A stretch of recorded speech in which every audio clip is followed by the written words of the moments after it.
ఇప్పుడు మీరు చూస్తున్న ఈ సంఘటన, నేను చూసిన సంఘటన ఈ రోజుల్లో సర్వసాధారణ అయిపోయాయి.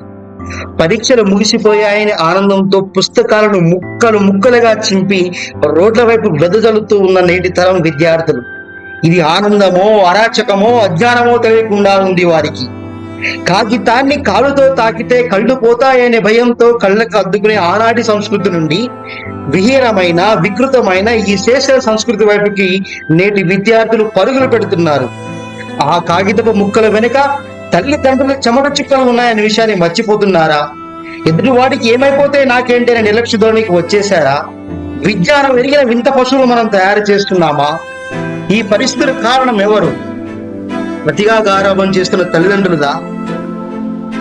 లేనిపోని రూల్స్ తో బందీలుగా చేయబడిన ఉపాధ్యాయుల నిస్సహాయతన? సమాజంలో పెరుగుతున్నటువంటి ఎంజాయ్మెంట్ అనే సంస్కృత కారణమా? ఏది కారణం? కారణం ఏదైనప్పటికీ కూడా బలి అవుతున్నది విద్యార్థుల భవిష్యత్తే.